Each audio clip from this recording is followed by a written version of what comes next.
இனிய காலை வணக்கம். மகதிஷ்டியின் தினம் ஒரு யோகா. இன்றைக்கு நான் பார்க்கக்கூடிய ஆசனம் பார்த்தீங்கன்னா உக்கட்டாசனம். தினம் ஒரு ஆசனத்தில் இன்றைக்கி பார்க்கக்கூடிய ஆசனம் உக்கட்டாசனம். இந்த உக்கட்டாசனம் செய்கிற படங்களை கடைசியாக பார்க்கலாம். ஃபஸ்ட்டு நம்ம உடல்நலக்க பயிற்சி, அதன் பிறகு ஆசனம். முதல் நிலையில் ஒரு 15 இல்லை 20 எண்ணிக்கைக்கூடிய ஆசனம். அதன் பிறகு இந்த ஆசனங்கள்லாம் செய்து முடித்த பிறகு அந்த பழத்தின் பலன்களை பற்றி இன்றைக்கி ஒரு பழத்தை பற்றி ஏதாவது பார்த்துடலாம். அதன் பிறகு இந்த வெயில் காலங்கிறனால தர்பூசணியை பற்றி இன்றைக்கி சொல்லிவிடுவோம். சரி. அதன் பிறகு மீண்டும் ஒரு முறை இந்த உக்கட்டாசனம் எப்படி செய்கிறதுங்கிறத மகதி அவர்கள் உங்களுக்காக செய்து காட்டுவாங்க. எப்படி செய்யணுங்கிறது உக்கட்டாசனம்னா இப்படி ஃபுல்லாக ஓரளவுக்கு இது பண்ணி அந்தளவுக்கு செய்கிறதுக்கான விஷயத்தை உங்களுக்கு செஞ்சு காட்டுவாங்க. நல்லா முதுகு தண்டை நேராக வச்சு இது பண்ணி காட்டுவாங்க உக்கட்டாசனங்கிறத. அந்த உக்கட்டாசனம் செஞ்ச பிறகு அந்த உக்கட்டாசனத்துக்கு பலன் பார்க்க போகிறோம். அப்புறம் கருத்து கண்ணாக இருப்போம். உலகம் வெப்பமயமாவதை பற்றி நம்ம கொஞ்சம் விழிப்புணர்வு எடுத்தோம்னா இந்த வாரம் ஃபுல்லாக இந்த வெயில் காலம், இந்த வெப்பத்தை எப்படி குறைக்கிறது, அதை பற்றியான விஷயங்கள், ஏசி எப்படி பயன்படுத்துறது, அதை பற்றியான விஷயங்கள் மறுபடியும் மீண்டும் உங்களுக்காக சொல்லி முடிச்சிருவோம். இப்போது அந்த ஆசனத்தோட உரிய எளிய உடற்பயிற்சி செய்து காட்டி அதன் பிறகு அதோட பலன்களை பார்க்கலாம். உரிய எளிய உடற்பயிற்சி இப்போது கொஞ்சம் எளிய உடற்பயிற்சியில் செய்து காட்டுங்க. இப்போ மகதி அவர்கள் செஞ்சு காட்டுவோம். செய்து காட்டுங்க.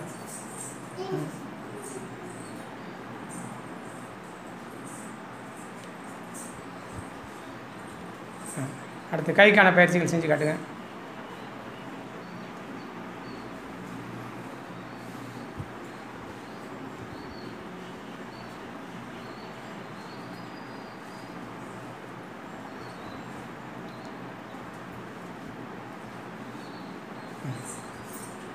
ஆசனம் எண்ணிக்கை 1 2 3 4 5 6 7 8 9 10 11 12 13 14 15. நன்றி மகதி. கண்களில் மூச்சு தியானம். இந்த மூச்சு தியானம் எப்படி இருக்குன்னா, மூச்சு நல்லா உள்ளார எடுக்கும்போது வயிறு நன்றாக நிரம்பி வெளியில் வரணும். அப்படி தான் இயல்பான சுவாசமாக பயன்படுத்திங்கன்னா ஆமைக்கு எப்படி ஆயுள் காலம் அதிகமோ அதுமாதிரி அது ஆயுள் காலம் அதிகரிக்கிறதுக்கான வாய்ப்புகள் அதிகமாக இருக்குது. அதனால் நம்ம மூச்சை இழுக்கும்போது கவனமாக பண்ணணும். அந்த மூச்சு ஃபுல்லாகவே முழுமையாக இழுக்கணும். முழு மூச்சாக முழுமையாக இழுத்து அதை கவனமாக செஞ்சுக்கணும். அந்த மூச்செலாம் இழுக்கும்போது நல்லா சுவாசம் ஃபுல்லாக போகும்போது வயிறு நல்லா நிரம்பி வெளியில் வரணும். சுவாசம் வெளியில் போகும்போது மூச்சு நல்லா வயிறு நல்லா அடிவயிறு வரைக்கும் சுருங்குற அளவுக்கு அந்த மூச்சு வச்சுக்கணும். அப்படி இயல்பான சுவாசமாக வச்சுக்கிட்டோன்னா ஆயுள் காலம் அதிகரிக்கும். அந்த ஆயுள் காலம் அதிகரிக்கும் போது நல்ல விஷயங்களை பண்ணுவோம். நல்ல சிறந்த விஷயங்களும் கிடைக்கும். நமக்கு நல்ல மூச்சு பயிற்சி செய்கிறனால சிறந்த விஷயங்கள் நிறைய கிடைக்கும். இப்போ அந்தமாரி பண்ணுறதுனால நல்ல வாழ்நாள் அதிகரிக்கும். நல்லா சிறந்தது இருக்கணும். அந்தமாரி வச்சுக்கணும். எப்பொழுதுமே அந்தமாரி இருக்க கற்றுக்கணும். சரி. இந்த மூச்சு பயிற்சி முடித்த பிறகு பழத்தின் பழங்களை இன்றைக்கி பார்க்கக்கூடிய பழம் தர்பூசணி பழம். இந்த தர்பூசணி எங்கெல்லாம் விளையுன்னா நிறைய வெயில் காலத்தில் நிறைய விளைய வச்சு வெயிலோட ஹீட்டை கம்மி பண்ணுறதுக்காக இந்த வெயில் காலங்களாம் தர்பூசணி பண்ணுறோம். உடலுக்கு ஏற்படுற ஹீட்டு வெப்பம் அதிகரிக்கும் போது அந்த பழம் சாப்பிடும்போது உடல் சூட்டுக்கு நல்லா குறைஞ்சிரும். தாகத்தை நல்லா தணிச்சிடும். இந்த வெயில் காலத்தில் தாகத்தை தணிச்சிடும். இப்போ மலை ஏற போகிறீங்கன்னா இந்த மாதிரி பழத்தை ஒரு சின்ன பழத்தை ஒரு நல்லா வெட்டி சின்ன பீஸாக கொஞ்சம் போட்டு வச்சிங்கன்னா ஆனால் அங்கே இப்போ இந்த மலை ஏறும்போது இறந்துட்டாங்க இப்படின்னு சொல்கிறாங்க. வெள்ளையங்கிரியில் மலையில் இது வரைக்கும் 9 பேர் இறந்துருக்காங்கன்னு சொல்லியிருக்காங்க. அதுமாரி ஒரு குழந்தை கூட இறந்ததா ஒருத்தரை பதிவிட்டுருந்தாங்க. ஒரு போன வாரத்தில் இறந்ததா. அதனால் அப்போது போகும்போது நிறைய அந்த வெள்ளரி பழ பீஸை நிறையா இந்த வெள்ளரி பழத்தோட தர்பூசணியோட பழத்தை இது பண்ணி நிறையா பீஸாக தர்பூசணியை வெட்டி ஒரு பையிலையோ இதில் எடுத்துக்கிட்டிங்கன்னா போகும்போது கொஞ்சம் சாப்பிட்டிங்கன்னா உடல் நல்லா குளிர்ச்சி இதாகும். போகும்போது மலை ஏறும்போது இந்த பழங்கள் நல்லா வெயில் அதிகரித்து நம்மளோட உடலில் உள்ள ஈரத்தன்மையெல்லாம் உரியாமல் பார்த்துக்க முடியும். அப்படி பண்ணும்போது உடல் நல்லா வலுவடைஞ்சு சிறப்பாகிடும். எந்த வித பாதிப்பும் ஏற்படாது. சரிங்களா? நல்ல சத்துள்ள பழம். உடலை சுறுசுறுப்பாக வச்சுக்கும். நல்ல ரத்தத்தை நல்லா சுத்திகரிக்கக்கூடிய பழம். சரிங்களா? வயிறு செரிமானத்தன்மையை ஈஸியாக உண்டு பண்ணக்கூடிய பழம் இந்த தர்பூசணி. பார்த்திங்கன்னா கிலோவே பார்த்திங்கன்னா விளையிற இடத்துல பார்த்திங்கன்னா 10லேருந்து 15 இப்போ உள்ள நிலைமைக்கு. ஆனால் இங்கே விற்கும்போது நிறைய இடத்துல பார்த்திங்கன்னா ஒரு 40 ரூபா வரை விற்கும். இப்போது அந்த கிடைக்கும்போது நிறைய வாங்கிட்டு நிறைய சாப்பிடுங்க. பழம் டேஸ்ட்டாக இருக்குன்னு பார்க்க வேண்டாம். தண்ணி சத்து தான் அதிகம். அதை தான் பார்க்கணும். இனிப்பாக இல்லை அது இல்லை அப்படின்னா இனிப்பாக இருக்குன்னா அப்புறம் நிறைய உரங்கள் அதேமாரி போட்டால் மட்டும் தான் இனிப்பு கிடைக்கும். அதேமாரி இல்லாமல் பார்த்துக்கிறதுக்கு முயற்சி பண்ணணும். சரிங்களா? அப்படி பண்ணுங்கள். சரி, ரைட்டு. நன்றி. மீண்டும் ஒரு முறை உங்களுக்காக ஆசனத்தை செய்கிறதுக்கு முன்னாடி உரிய எளிய உடற்பயிற்சி உங்களுக்காக செய்து காட்டி அந்த ஆசனம் செய்ய போகிறாங்க.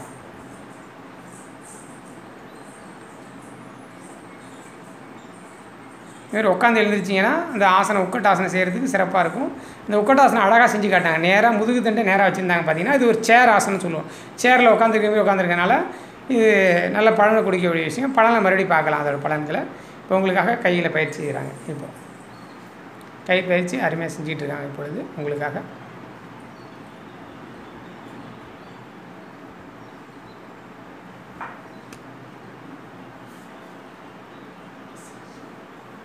சரி, இப்போ உட்கட்டானத்துக்கு மீண்டும் ஒரு முறை எண்ணிக்கை 1 2 3 4 5 6 7 8 9 10 11 12 13 14 15. நன்றி மகதி. உட்காந்துங்க. மூச்சு தியானம்.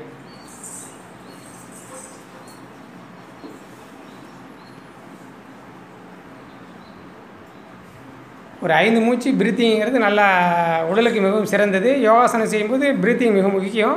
அதுமாதிரி யோகாசனம் செய்து முடித்த பிறகு சாந்தியாசனம்னு சொல்லிட்டு கண்ணை மூடி நல்லா உறங்குற அளவுக்கு நம்ம உடலில் என்னெல்லாம் நடந்திருக்கு அப்படிங்கிற உடல் உறங்குற அளவுக்கான விஷயங்களை பார்க்கணும், கவனமாக செய்யணும். அதான் சாந்தியாசனம். செய்யும்போது இயல்பாகவும் இருக்கணும், அந்த உடல் அசைவற்ற நிலையில் இருக்க மாதிரி வச்சுக்கணும் எப்போதும். அதுமாதிரி ஒரு ஆசனம் செய்கிறோன்னா அதுக்கு மாற்றாசனம் செய்ய கற்றுக்கணும். இப்போ முன்பக்கம் வளையிற இதெல்லாம் பரவாயில்ல. இப்போ முன்பக்கம் வளையிறோன்னா அதுக்கப்புறம் பின்பக்க ஆசனங்களை வளைய கற்றுக்கணும். அந்தமாரி ஆசனங்கள் செய்கிறது மிகவும் சிறந்தது. சரி, இப்போ நேரம் கருதி இந்த ஆசனங்களை விரைவாக முடிச்சுக்கிட்டே இருக்கும். விரைவாக எவ்வளோ சீக்கிரம் முடியுமோ அதை முடிச்சு இது பண்ணிப்போம். இன்றைக்கி பார்த்துக்கலாம். சரிங்களா? எப்போதும் இன்றைக்கி என்னென்னு தெரியல, ஒரு வாரமாக நமக்கு நேரம் பற்றாக்குறை அதிகமாக இருக்கனால எவ்வளோ விரைவாக முடிக்குமோ அந்தளவுக்கு விரைவாக முடிச்சிடுவோம். சரி, இந்த ஆசனம் செய்கிறது பலன்கள். இப்போ செய்யும்போது என்ன பலன் கிடைக்குது அப்படின்னு மகதி இப்போ செய்யும்போது என்னெல்லாம் இருக்குது அப்படின்னு உங்களால் முடிஞ்சால் சொல்லுங்கள். உட்காந்துட்டே சொல்லுங்கள், சும்மா சொல்லுங்கள். செய்யும்போது என்னெல்லாம் இருக்குது அப்படின்னு. செய்யும்போது உங்களுக்கு என்ன செய்யும்? சரி, இல்லை செய்யும்போது என்னெல்லாம் வலிக்குது? கை வலிக்குதா, கால் வலிக்குதா அப்படிங்கிற விஷயம். கால் வலிக்கும். சரிங்களா? செய்யும்போது கால் வலி இருக்கும். முதுகு தண்டை இடத்தை நேராக வச்சிங்க. அப்படி வைக்கும்போது நல்ல சிறந்த விஷயங்களை செய்யக்கூடிய விஷயங்கள் இருக்குது. சரிங்களா? சரி, ரைட். இப்போ இந்த ஆசனங்கள்லாம் செய்கிறல என்ன பலன்கள் அப்படிங்கிறத பார்த்துருவோம். இப்போ பலன் பார்த்தீங்கன்னா நிறைய விஷயம் இருக்குது. பலன்களை பற்றி சொல்லும்போது இந்த உட்கட்டாசனம் செய்கிறதுனால நீங்கள் ஒரு நடம் அந்த உட்கட்டாசனம் செஞ்சீங்கன்னா குறைஞ்சபட்சம் 1 கிலோமீட்டர் நடந்ததுக்கான பலன் கிடைக்கும். அப்புறம் முதுகு தண்டோட நேராகிடும். முதுகு தண்டோடங்கள்லாம் நேராகிடும். அப்புறம் இடுப்பு வலி அந்த விஷயங்கள்லாம் குறைஞ்சிடும். கால் கணுக்கால் மூட்டு, மணிக்கை மூட்டுன்னு சொன்னோம் இல்லையா, அந்த மூட்டு வலிகள்லாம் குறைஞ்சி வழிகளே இல்லாமல் ஆகிடும். இந்தமாரி ஆசனங்கள்லாம் செஞ்சால் எத்தனை கிலோமீட்டர் நடந்ததுக்கு பலன்? ஒரு ஆசனம் செஞ்சால் 1 கிலோமீட்டர், அதாவது 1000 மீட்டர் நடந்ததுக்கான சமம். சரிங்களா? அப்போ இந்த ஆசனங்களை செய்கிறத நல்லா இது பண்ணிக்கணும். அப்புறம் ரத்த ஓட்டம் நல்லா இதாகிடும். ரத்த ஓட்டம் உடல் முழுவதும் சீராக கிடைச்சிரும். அப்புறம் ரத்த ஓட்டங்க நல்லா சீராகின பிறகு உடல் நல்லா வலிமையாக இருக்கும். உடல் அழகு பெறும். உடல் அழகு பெறும். ஆண்களும் பெண்களும் இருபாலும் செஞ்சதுனால உடல் வந்து நல்லா அழகாக இருக்கணும் அப்படின்னு நினைக்கிறாங்க. உடலில் உள்ள தசைகள்லாம் குறைக்கப்படும் நினைக்கிறாங்கன்னா அந்தமாரி விஷயம் செய்யலாம். அப்புறம் வயிறு சம்மந்தப்பட்ட பிரச்சனைகள் அனைத்தையும் சரி செஞ்சிடும். வயிறில் உள்ள பிரச்சனைகள் இதெல்லாம் அஜீரணம், மலச்சிக்கல், இந்தமாரி ஆசனம் இதெல்லாம் வரும்போது அத்தனை விஷயங்களும் இதை செஞ்சிடும் இந்த ஆசனம். அப்புறம் கை கால்கள் நல்லா வலுப்பெற்றுடும். அப்புறம் இந்த வெரிகோஸுங்கிற பெயின் வராது. அப்புறம் கை நடுக்கம், கால் நடுக்கம்லாம் சொல்லுவாங்க, அப்படியே கை சில பேருக்கு நடுக்கும். அந்தமாரி நடுக்கம்லாம் இல்லாமல் மிகவும் சிறந்த விஷயங்களை செய்யக்கூடிய நடுக்கங்கள்லாம் இல்லாமல் சிறந்து விளங்கிடும். இந்த ஆசனங்கள்லாம் செய்யும்போது நடுக்கமே எதுவும் வராது. கை நடுக்கம், கால் நடுக்கம் எதுவும் வரவே வராது. அப்போது இந்தமாரி ஆசனங்கள்லாம் செய்கிறதுனால மிகப்பெரிய பலன்களை கிடைச்சி மிகப்பெரிய சந்தோஷத்தை அனுபவிச்சுக்கலாம். மிகவும் சிறந்த விஷயங்களை செஞ்சு சிறந்த ஆசனங்கள் செய்கிறனால மிகப்பெரிய பலன்கள் கிடைக்கிது. சரிங்களா? இப்போ இந்த ஆசனங்கள்லாம் செய்கிறனால என்னெல்லாம் நடக்குதுன்னா, அப்புறம் நினைவாற்றலை பெருக்கிடும். முதுகு தண்டோட நல்லா நேராகிடும். அப்புறம் கை நடுக்கம், கால் நடுக்கெல்லாம் இருக்காது. முதுகு தண்டோடத்தில் ஏற்படுற வலி, விழாக்கள் ஏற்படுற தசைப்பகுதியெல்லாம் குறைச்சிடும். கை கால்கள் நல்லா வலுப்பெற்றுடும். நரம்பு சம்மந்தப்பட்ட பிரச்சனைகள் சரியாயிடும். கை நடுக்கம், கால் நடுக்கம், இந்த பக்கவாதம், இந்தமாரி விஷயங்கள்லாம் வரவே வராது, அறவே வராது.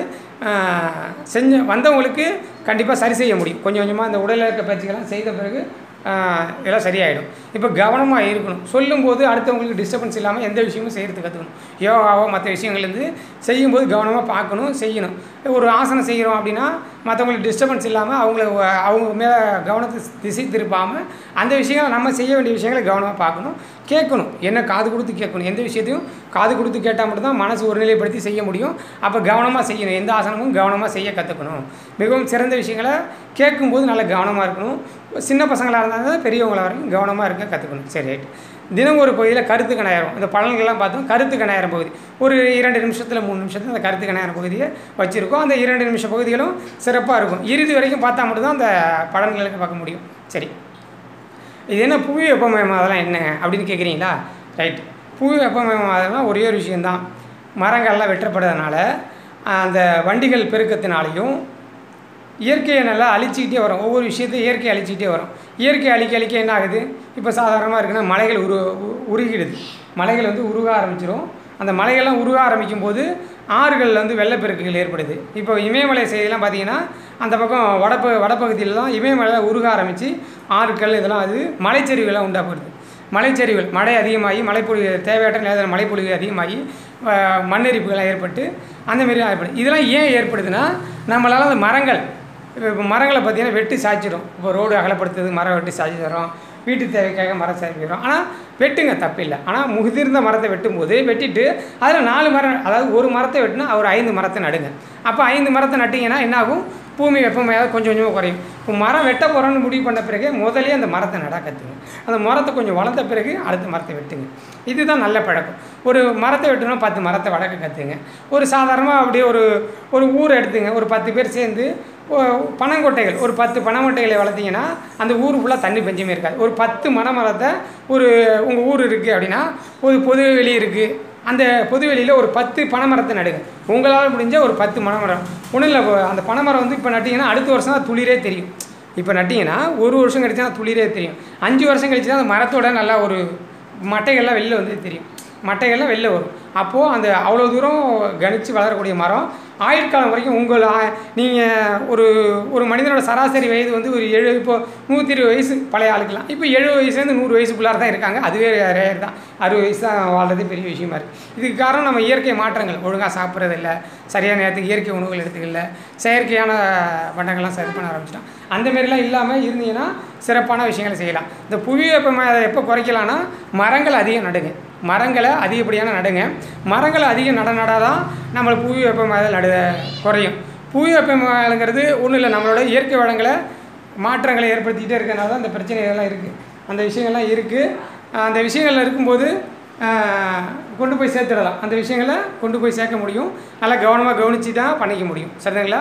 புவி வெப்பமயம்லாம் என்னென்னா நம்ம மரங்களை அதிகப்படுத்தியாக நட்டுக்கிட்டே இருந்தோம்னா அந்தமாரி விஷயங்கள்லாம் குறைஞ்சி நமக்கு மிகப்பெரிய விஷயங்கள் நடைபெற ஆரம்பிச்சிடும். நல்ல விஷயங்களை கொண்டு போய் சேர்த்துருவோம்.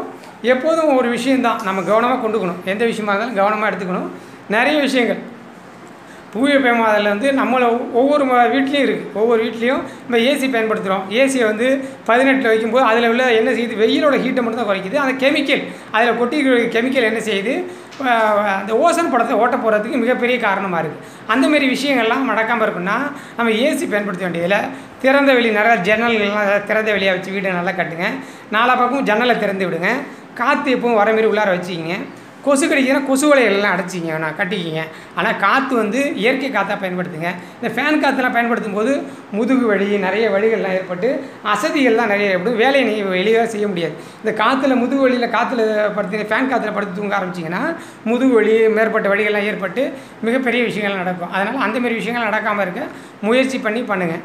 எப்போதும் நல்ல விஷயங்கள் தான். கருத்துக்கு நேரம் பகுதி ஒரு 3 நிமிஷத்தில் 5 நிமிஷம் வரைக்கும் நடைபெறுது. என்ன காரணம்? நல்ல விஷயங்களை சொல்லும்போது நிறைய சொல்லிக்கிட்டே இருக்க தோணுது. நிறைய விஷயங்களை சொல்ல தோணுது. இப்போ அதுமாரி மின்சார சிக்கனம் ஒரு ஏசி பயன்படுத்துறீங்க அப்படின்னா மின்சார சிக்கனம் எப்படி ஏற்படும்னா ஒரு 28 வச்சு ஒரு ஃபேனை போடுங்க, கூலிங் ஆகிடும். அதுக்கப்புறம் 28 அந்த மெயின்டைன் ஆகிட்டே இருக்கும். அப்போ பார்த்தீங்கன்னா கரண்ட் பில் இப்போ ஒரு ஏசி 1 டன் யூஸ் பண்ணிங்கன்னா 1 டன் ஏசினா 1 மணி நேரம்னா 1 யூனிட் ஓடுதுன்னா அது 18 வச்சிங்கன்னா கிட்டத்தட்ட 1.5 யூனிட்லேருந்து 2 யூனிட் ஓடும். ஆனால் அதே 28 26 வச்சிங்கன்னா குறைஞ்சபட்சம் எவ்வளோ யூனிட் ஆகுனா அதே கூலிங் இருக்கும், நல்லா தூங்கிடுவீங்க. பார்த்தீங்கன்னா ஒரு யூனிட்லேருந்து 1.5 யூனிட். என்னோட நண்பர் ஒருத்தர் இருக்கார். அவர் அதை பயன்படுத்திட்டு இதேமாரி ரொம்ப கம்மியாக போகுதுங்க அப்படின்னு எவ்வளோ வைக்க சொன்னேன். அவருக்கு சொல்லியிருந்தேன், அட்வைஸ் பண்ணியிருந்தேன் 26 இல்லை 28. அது 26 வச்சு நல்லா தூக்கமே வந்ததுங்க. ஆனால் யூனிட் பார்த்தீங்கன்னா எனக்கு இரவு 8 மணிலேருந்து காலம்பரை 6:30 மணிக்கு தாங்க ஆஃப் பண்ணணும். பார்த்தீங்கன்னா யூனிட்டை செக் பண்ணாலே 1 யூனிட் கம்மியாக வருது. ஃபேன் ஓடி இருந்தது, அந்த ஏசி ஓடி இருந்தது, 1 யூனிட் கம்மியாக தான் ஓடி இருந்துச்சு அப்படின்னு அது இருந்து சொன்னார். நல்லா தூங்கணுங்க அப்படின்னு சொன்னார். அப்போது அந்தமாரி விஷயங்களை பகிர்ந்துக்கிறதுல சந்தோஷப்படுறோம். ஏன்னா ஒரு நண்பர்கள் அனுபவிச்சதை நீங்கள் சொன்னால் மட்டும்தான் மற்றவங்களுக்கு தெரியும். தினமும் இந்தமாரி ஆசனங்களை தினமும் பயன்படுத்துங்க. இந்த மகதிஷ்டி தினமுறை பற்றி மகதியோட கருத்துக்களை இப்போ நம்ம தெரிஞ்சுக்கிட்டு இறுதி வைக்கிறோம்.